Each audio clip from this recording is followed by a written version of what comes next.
Operation ಸಿಂಧೂರಕ್ಕೆ ಸಂಬಂಧಪಟ್ಟಂತೆ updates ಲಭ್ಯವಾಗ್ತಾ ಇದೆ. ಇವತ್ತು ಭಾರತ ಮತ್ತು ಪಾಕಿಸ್ತಾನಗಳ ಡಿಜಿಎಂಒ ಮಹತ್ವದ ಸಭೆ ಇದೆ. ಕದನ ವಿರಾಮಕ್ಕೆ ಸಂಬಂಧಪಟ್ಟಂತೆ ನಡೆಯಲಿರುವಂತಹ ಸಭೆ ಇದು. ಗಡಿಯಲ್ಲಿ ಶಾಂತಿ ಕಾಪಾಡುವ ಕುರಿತಂತೆ ಮಾತುಕತೆ ಎರಡೂ ದೇಶಗಳು ನಡೆಸ್ತವೆ. ಎರಡೂ ದೇಶಗಳಲ್ಲೂ ಕೂಡ ಶಾಂತಿ ಕಾಪಾಡುವ ಬಗ್ಗೆ ಚರ್ಚೆ ಆಗುತ್ತೆ. ಈ ವೇಳೆ ಪಾಕಿಸ್ತಾನಕ್ಕೆ ಖಡಕ್ ಎಚ್ಚರಿಕೆ ನೀಡುವಂತಹ ಸಾಧ್ಯತೆ ಭಾರತ ಡಿಜಿಎಂಒಗಳು ಮಾಡ್ತಾರೆ. ಏನೆಲ್ಲ ಚರ್ಚೆ ಆಗಬಹುದು ಅನ್ನೋ ಕುತೂಹಲ ಎಲ್ಲ ಭಾರತೀಯರಲ್ಲೂ ಇದ್ದೇ ಇದೆ. ಕಾರಣ ಏನು ಅಂತಂದ್ರೆ, ಮೊನ್ನೆ 10ನೇ ತಾರೀಕು ಕದನ ವಿರಾಮ ಘೋಷಣೆ ಆದರೂ ಕೂಡ ಕದನ ವಿರಾಮ ಉಲ್ಲಂಘನೆ ಆಗಿದ್ದು ಪಾಕಿಸ್ತಾನದಿಂದ. ಸೊ ಇನ್ಮುಂದೆ ಕದನ ವಿರಾಮ ಘೋಷಣೆ ಮಾಡಿದಾಗ ಅವರು ಉಲ್ಲಂಘಿಸೋದಿಲ್ಲ ಅನ್ನೋದು ಏನ್ ಗ್ಯಾರಂಟಿ? ಇನ್ ಕೇಸ್ ಉಲ್ಲಂಘಿಸಿದ್ರೆ ಭಾರತದ ಪ್ರಭಾವ ಹೇಗಿರುತ್ತೆ ಮತ್ತು ಭಾರತ ಯಾವ ರೀತಿಯಾಗಿ ತಿರುಗುತ್ತರ ನೀಡುತ್ತೆ ಅನ್ನೋದಕ್ಕೆ ಸಂಬಂಧಪಟ್ಟಂತೆ ಇವತ್ತು ಮಹತ್ವದ ಸಭೆ ಕರೆಯಲಾಗಿದೆ. ಯಾವ ಕಾರಣಕ್ಕೋಸ್ಕರ ಡ್ರೋನ್ ಅಟ್ಯಾಕ್, ಮಿಸೈಲ್ ಅಟ್ಯಾಕ್ ಆಯಿತು, ಕದನ ವಿರಾಮವನ್ನ ಉಲ್ಲಂಘನೆ ಮಾಡಿದ್ರು, ಇದೆಲ್ಲದರ ಬಗ್ಗೆ ಮಾಹಿತಿಯ ವಿನಿಮಯ ಇವತ್ತು ಆಗುತ್ತೆ.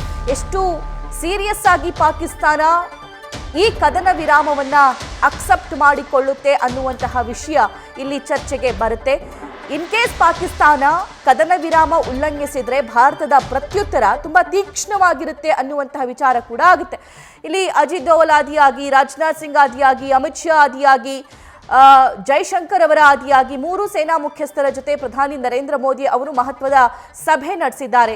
ಸುಮಾರು 2-3 ದಿನಗಳ ಕಾಲ ಈ ಸಭೆಯಾಗಿದೆ. ಸಭೆಯಲ್ಲಿ ಪ್ರಮುಖ ನಿರ್ಣಯಗಳನ್ನು ಕೈಗೊಂಡಿದ್ದಾರೆ. ಇನ್ ಕೇಸ್ ಪಾಕಿಸ್ತಾನದಿಂದ ಯುದ್ಧ ಆದರೆ ಅಥವಾ ಇನ್ ಕೇಸ್ ಪಾಕಿಸ್ತಾನದಿಂದ ಏನಾದರೂ ಪ್ರಾಬ್ಲಮ್ ಆದರೆ 3 ಪಟ್ಟು ಪ್ರತಿದಾಳಿ ಭಾರತ ಮಾಡಿ ಅನ್ನೋ ಸೂಚನೆ. ಈಗೇನು ಗಮನಿಸ್ತಾ ಇದ್ದೀರಲ್ಲ ವಿಜುವಲ್, ಈಗ ಸದ್ಯಕ್ಕೆ ನಡೀತಾ ಇರುವಂತಹ ಹೈ ವೋಲ್ಟೇಜ್ ಮೀಟಿಂಗ್ ಇದು. ಡಿಜಿಎಂಒಗಳ ಸಭೆಗಿಂತ ಮುಂಚೆ ಪ್ರಧಾನಿ ನೇತೃತ್ವದಲ್ಲಿ ಸಭೆಯಾಗ್ತಾ ಇದೆ. ಈ ಸಭೆಯಲ್ಲಿ ಕೇಂದ್ರ ರಕ್ಷಣಾ ಸಚಿವ ರಾಜನಾಥ್ ಸಿಂಗ್, ವಿದೇಶಾಂಗ ಸಚಿವ ಜೈಶಂಕರ್ ಮತ್ತು 3 ಸೇನಾ ಮುಖ್ಯಸ್ಥರು, ರಾಷ್ಟ್ರೀಯ ಭದ್ರತಾ ಸಲಹೆಗಾರ ಅಜಿತ್ ದೋವಲ್ ಅವರು ಕೂಡ ಇರೋದನ್ನ ನಾವು ಗಮನಿಸಬಹುದಾಗಿದೆ. ಪಾಕಿಸ್ತಾನಕ್ಕೆ ಇವತ್ತು ಯಾವ ಸಂದೇಶವನ್ನ ರವಾನೆ ಮಾಡಬೇಕು, ಪಾಕಿಸ್ತಾನಕ್ಕೆ ಯಾವ ವಿಚಾರವನ್ನ ಇಲ್ಲಿ ಪ್ರಸ್ತಾಪ ಮಾಡಬೇಕು, ಪಾಕಿಸ್ತಾನದ ಜೊತೆ ಯಾವ ಒಪ್ಪಂದವನ್ನ ಮಾಡಿಕೊಳ್ಬೇಕು ಈ ವಿರಾಮಕ್ಕೆ, ಈ ಕದನಕ್ಕೆ ಸಂಬಂಧಪಟ್ಟಂತೆ, ಇದೆಲ್ಲದರ ಬಗ್ಗೆ ಈಗ ಫೈನಲ್ ಡಿಸಿಷನ್ ತೆಗೆದುಕೊಳ್ತಾ ಇದ್ದಾರೆ ಪ್ರಧಾನಿ ನರೇಂದ್ರ ಮೋದಿ ಅವರ ನೇತೃತ್ವದಲ್ಲಿ. ದೆಹಲಿಯಲ್ಲಿ ನಡೀತಾ ಇರುವ ಹೈ ವೋಲ್ಟೇಜ್ ಮೀಟಿಂಗ್ ಇದು. ಈ ಕದನ ವಿರಾಮ ಉಲ್ಲಂಘನೆ ಆದಾಗಿನಿಂದ ಮತ್ತು ಭಾರತ ಪಾಕಿಸ್ತಾನದ ಮೇಲೆ ಏರ್ ಸ್ಟ್ರೈಕ್ ಮಾಡಿ ಬಂದಾಗಿನಿಂದ, ಪಹಲ್ಗಾಮ್ ಅಟ್ಯಾಕ್ ಆದಾಗಿನಿಂದ ಅವಾಗವಾಗ ಪ್ರಧಾನಿ ನೇತೃತ್ವದಲ್ಲಿ ಮಹತ್ವದ ಸಭೆ ಆಗ್ತಾನೆ ಇದೆ. ನಿನ್ನೆ ಪ್ರಮುಖ ಸಂದೇಶವನ್ನ ಪ್ರಧಾನಿ ನರೇಂದ್ರ ಮೋದಿ ಅವರು ಸಾರಿದ್ದಾರೆ. ಅದೇನು ಅಂತಂದ್ರೆ, ಪಾಕಿಸ್ತಾನದಿಂದ ಒಂದು ಹಂತದಲ್ಲಿ ದಾಳಿಯಾದರೆ ನಾವು 3 ಹಂತದ ದಾಳಿ ಮಾಡೋದಕ್ಕೆ ತಯಾರಿರಬೇಕು ಅಂತ. ಇನ್ಮೇಲೆ ಅಲ್ಲಿ ಎಷ್ಟು ಬಾಡಿಗಳು ಬೀಳುತ್ತೆ ಅನ್ನೋದು, ಪಾಕಿಸ್ತಾನದಲ್ಲಿ ಎಷ್ಟು ಮೃತದೇಹಗಳು ಬೀಳುತ್ತೆ, ಉರುಳುತ್ತೆ ಅನ್ನುವಂಥದ್ದು ಮುಖ್ಯವಲ್ಲ. ನಮ್ಮ ಆಪರೇಷನ್ ಹೇಗಿರುತ್ತೆ, ನಾವು ಎಷ್ಟು ತೀವ್ರತರವಾಗಿ ಅವರಿಗೆ ಉತ್ತರ ಕೊಡ್ತೀವಿ ಅನ್ನೋದು ಮುಖ್ಯ ಅಂತ ನಿನ್ನೆ ಮಾತಾಡಿದ್ದಾರೆ. ಅದರ ಜೊತೆಯಾಗಿ ಈ ಕದನ ವಿರಾಮ ಉಲ್ಲಂಘನೆ, ಕಾಶ್ಮೀರ ವಿಚಾರವಾಗಿಯೂ ಕೂಡ ಮಹತ್ವದ ತೀರ್ಮಾನವನ್ನ ತೆಗೆದುಕೊಂಡಿದ್ದಾರೆ. JD ವ್ಯಾನ್ಸ್ ಭಾರತಕ್ಕೆ ಬಂದಂತಹ ಸಂದರ್ಭದಲ್ಲಿ ಪಹಲ್ಗಾಮ್ ಅಟ್ಯಾಕ್ ಆಯಿತು. ಅದಾದ ನಂತರ ಟ್ರಂಪ್ ಅವರ ನೇತೃತ್ವದಲ್ಲಿ ಕದನ ವಿರಾಮ ಘೋಷಣೆ ಮಾಡಿದ್ರು. ಆದರೆ ಕದನ ವಿರಾಮ ಉಲ್ಲಂಘನೆಯಾಗಿದ್ದು ಅಗೇನ್ ಪಾಕಿಸ್ತಾನದಿಂದ. ಮತ್ತು ಬೇರೆ ದೇಶಗಳ ಮಧ್ಯಸ್ಥಿಕೆ ಕಾಶ್ಮೀರ ವಿಚಾರದಲ್ಲಿ ನಮಗೆ ಬೇಕಾಗಿಲ್ಲ ಅನ್ನೋ ಖಡಕ್ ಸಂದೇಶವನ್ನ ಪ್ರಧಾನಿ ನರೇಂದ್ರ ಮೋದಿ ಅವರು JD ವ್ಯಾನ್ಸ್ ಅವರಿಗೆ ಈಗ ಆಲ್ರೆಡಿ ತಿಳಿಸಿದ್ದಾರೆ. ಮತ್ತು ಪಾಕಿಸ್ತಾನದಲ್ಲಿರುವಂತಹ ಉಗ್ರರನ್ನ ಭಾರತಕ್ಕೆ ಶರಣಾಗುವಂತೆ ಮಾಡಿ ಅನ್ನೋ ಕಂಡೀಷನ್ ಕೂಡ ಹಾಕಿದ್ದಾರೆ. ಇದೆಲ್ಲ ವಿಚಾರ ಇವತ್ತು ಪ್ರಸ್ತಾಪ ಆಗುತ್ತೆ. ಡೀಟೇಲ್ಸ್ ನನ್ನ ಸಹೋದ್ಯೋಗಿ ವಿದ್ಯಶ್ರೀ ನೀಡ್ತಾ ಹೋಗ್ತಾರೆ. ವಿದ್ಯಶ್ರೀ, ಡಿಜಿಎಂಒಗಳ ಸಭೆಗಿಂತ ಮುಂಚೆ ಪ್ರಧಾನಿ ನೇತೃತ್ವದಲ್ಲಿ ಸಭೆಯಾಗ್ತಿದೆ.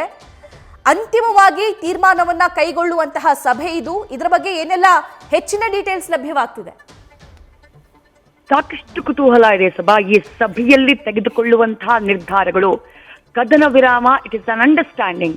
ಸೊ ಅಂಡರ್ಸ್ಟ್ಯಾಂಡಿಂಗ್ ಏನೇನು, ಯಾವ ವಿಚಾರಗಳ ಬಗ್ಗೆ ಅಂಡರ್ಸ್ಟ್ಯಾಂಡಿಂಗ್ಗೆ ಬರ್ತಾರೆ, ಒಂದು ಪರ್ಮನೆಂಟ್ ಕದನ ವಿರಾಮದ ನಿರ್ಧಾರ ಆಗತ್ತಾ?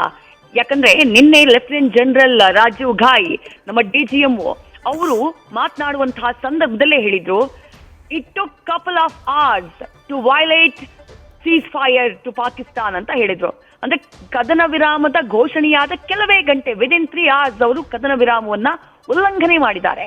ಹಾಗಾಗಿ ಈಗ ಅಪ್ರೋಚ್ ಮಾಡಿದ್ದವ್ರೆ, ಪ್ರಪೋಸಲ್ ತಗೊಂಬಂದಿದ್ ಪಾಕಿಸ್ತಾನದ DGMO, ನಮಗೆ ಕದನ ವಿರಾಮ ಬೇಕಾಗಿದೆ ಅನ್ನುವಂಥ ಬೇಡಿಕೆಯನ್ನ ಇಟ್ಕೊಂಡು ಬಂದಿದ್ದವರು. ಅದನ್ನ ಬಹಳ ಸ್ಪಷ್ಟವಾಗಿ ಹೇಳಿದ್ರು ನಿನ್ನೆ ಲೆಫ್ಟಿನೆಂಟ್ ಜನರಲ್ ಗಾಯ್. ಹಾಗಾಗಿ ಇವತ್ತಿನ ಈ ಒಂದು DGMOಗಳ ಸಭೆ, ಎರಡೂ ದೇಶಗಳ DGMOಗಳ ಸಭೆಯಲ್ಲಿ ಯಾವ ಅಂಡರ್ಸ್ಟ್ಯಾಂಡಿಂಗ್ಗೆ ಬರಲಾಗುತ್ತೆ, ಕದನ ವಿರಾಮ ಅಂದ್ರೆ ಆ ಕದನ ವಿರಾಮದ ಸ್ವರೂಪ ಏನು, ಸದ್ಯಕ್ಕಿರುವಂತಹ ಮಾಹಿತಿ ಅಂದ್ರೆ ಇಲ್ಲಿ ತನಕ ಕದನ ವಿರಾಮದ ಘೋಷಣೆ ಆದಂತಹ ನಂತರದಲ್ಲಿ ಲಭ್ಯವಾಗಿರುವಂತಹ ಮಾಹಿತಿಗಳಿಗೇನು ಅಂದ್ರೆ ಯಾವುದೇ ಕಂಡೀಷನ್ ಇಲ್ಲದೆ, ಪ್ರೀ ಕಂಡೀಷನ್ ಅಥವಾ ಪೋಸ್ಟ್ ಕಂಡೀಷನ್ಗಳಿಲ್ಲದೆ ಈ ಒಂದು ಕದನ ವಿರಾಮದ ಘೋಷಣೆ ಆಗಿದೆ ಅಂತ ಹೇಳಿ. ಬಟ್ ಅಂಡರ್ಸ್ಟ್ಯಾಂಡಿಂಗ್ ಅಂದ್ಮೇಲೆ ಕದನ ವಿರಾಮದ ಅಂಡರ್ಸ್ಟ್ಯಾಂಡಿಂಗ್ ನಲ್ಲಿ ಏನೆಲ್ಲ ಇರಬೇಕು? ವೈಲೇಷನ್ ನೀವು 3 ಗಂಟೆಗಳಲ್ಲಿ ಮಾಡ್ಬಿಟ್ಟಿದ್ದೀರಿ, ನಿಮ್ಮನ್ನ ನಾವು ನಂಬೋದು ಹೇಗೆ? ನೀವು ಮತ್ತೆ ವೈಲೇಟ್ ಮಾಡಲ್ಲ ಅನ್ನೋ ಗ್ಯಾರಂಟಿ ಏನು? ನೀವು ವೈಲೇಟ್ ಮಾಡಲ್ಲ, ನೀವು ಕದನ ವಿರಾಮಕ್ಕೆ ಒಪ್ಕೊಂಡಿದ್ದೀರಿ ಅಂತ ಹೇಳಿ ನಾವು ಮೈ ಮರೆಯೋ ಹಾಗಿಲ್ವಲ್ಲ. ಹಾಗಾಗಿ ಒಂದು ಕಠಿಣವಾದಂತಹ ನಿರ್ಧಾರ, ಒಂದು ಸ್ಪಷ್ಟವಾದಂತಹ ನಿರ್ಧಾರ ಎರಡೂ ದೇಶಗಳ ನಡುವೆ ಇವತ್ತಿನ ಈ ಸಭೆಯಲ್ಲಾಗುವಂತಹ ಚಾನ್ಸಸ್ ಇದೆ. ಪ್ರಮುಖವಾಗಿ ಭಾರತದ DGMO ಆ ಕದನ ವಿರಾಮ ಉಲ್ಲಂಘನೆಯನ್ನ ಸ್ಟ್ರೆಸ್ ಮಾಡುವಂತಹ ಚಾನ್ಸಸ್ ಇದೆ. ಯಾಕಂದ್ರೆ ಕದನ ವಿರಾಮವನ್ನ ಉಲ್ಲಂಘನೆ ಮಾಡಿದ ಪಾಕಿಸ್ತಾನ. ಹಾಗಾಗಿ ಅಂಡರ್ಸ್ಟ್ಯಾಂಡಿಂಗ್ಗೆ ಬಂದ್ರೂ ಕೂಡ ನೀವು ಅದನ್ನ ವೈಲೇಟ್ ಮಾಡೋದಿಲ್ಲ ಅನ್ನುವಂತಹ ಗ್ಯಾರಂಟಿ ಏನು? ಇದು ಮೂಲಭೂತವಾದಂತಹ ಪ್ರಶ್ನೆ. ನೀವು ವೈಲೇಟ್ ಮಾಡ್ತೀರಾ ಅಂತಂದ್ರೆ ಯಾವ ಖುಷಿಗಾಗಿ ನೀವು ಕದನ ವಿರಾಮಕ್ಕಾಗಿ ಬೇಡಿಕೆಯನ್ನ ಇಟ್ರಿ? ಕದನ ವಿರಾಮ ಅನ್ನೋದು ಯಾವ ಕಾರಣಕ್ಕಾಗಿ ಇರಬೇಕು? ನೀವು ರಿಯಾಕ್ಟ್ ಮಾಡಿದ್ರೆ ಅದಕ್ಕೆ ಪ್ರತಿಕ್ರಿಯೆಯನ್ನ ಕೊಡುವುದಕ್ಕೆ ನಾವು ಸಿದ್ಧ ಇದ್ದೀವಿ. ಯಾಕಂದ್ರೆ ನಿನ್ನೆ ನಡೆದಂತಹ ಮಹತ್ವದ ಸಭೆಯಲ್ಲಿ ಆ ಪರಮಾಧಿಕಾರವನ್ನ ಸೇನೆಗಳಿಗೆ ಪ್ರಧಾನಿ ನರೇಂದ್ರ ಮೋದಿ ಕೊಟ್ಟಿದ್ದಾರೆ. ಕದನ ವಿರಾಮದ ಹೊರತಾಗಿಯೂ ಅವರು ಉಲ್ಲಂಘನೆಯನ್ನ ಮಾಡಿದ್ದಕ್ಕೆ ಪಾಕಿಸ್ತಾನದವರು 3 ಸೇನೆಗಳಿಗೆ ಪರಮಾಧಿಕಾರವನ್ನ ಕೊಟ್ಟಿದ್ದಾರೆ. ಆ ಕಡೆಯಿಂದ ಏನಾದ್ರೂ ಗೋಲಿ ಬಂದ್ರೆ ಅಗರ್ ಓ ಗೋಲಿ ಚಲಾಯಂಗೆ ತೋ ತುಮ್ ಗೋಲಾ ಚಲಾವೋ, ಅರ್ಥ ಏನು? ಅವರು ಒಂದು ಬುಲೆಟ್ ಅನ್ನ ಹಾಕಿದ್ರೆ ನೀವು ಮಿಸೈಲ್ ಅನ್ನೇ ಹಾಕ್ಬಿಡಿ ಆ ಕಡೆಗೆ, 3 ಪಟ್ಟು ಹೆಚ್ಚಿನ ತೀವ್ರತೆಯ ದಾಳಿಯನ್ನ ಮಾಡಿ ಅಂತ ಹೇಳಿ. ಈಗ ದಾಳಿ ಪ್ರತಿ ದಾಳಿ ಅನ್ನೋದಕ್ಕಿಂತಲೂ ಕದನ ವಿರಾಮ ಅನ್ನೋದು ಒಂದು ಅಂಡರ್ಸ್ಟ್ಯಾಂಡಿಂಗ್ ನಲ್ಲಿ ಇರಬೇಕು. ಎರಡೂ ದೇಶಗಳ ಮಧ್ಯೆ ಯಾವುದೇ ಕಾರಣಕ್ಕೂ ಸೀಸ್ ಫೈರ್ ಆಗಬಾರದು ಅಂದ್ರೆ ಯಾವ ರೀತಿಯಾದಂತಹ ನಿಯಮಗಳನ್ನ ಇವರು ಮಾಡ್ಕೊಳ್ಬೇಕು, ಯಾವ ರೀತಿಯಾದಂತಹ ಒಂದು ಅಂಡರ್ಸ್ಟ್ಯಾಂಡಿಂಗ್ಗೆ ಎರಡೂ ದೇಶಗಳು ಬರಬೇಕು. ಆ ನಿಟ್ಟಿನಲ್ಲಿ ಚರ್ಚೆಯಾಗುವಂತಹ ಸಾಧ್ಯತೆ ಇದೆ. ಸಭಾ. Thank you Vidya. News first ನಿರ್ಭೀತಿಯಿಂದ ನಿಮ್ಮ ಪರವಾಗಿ.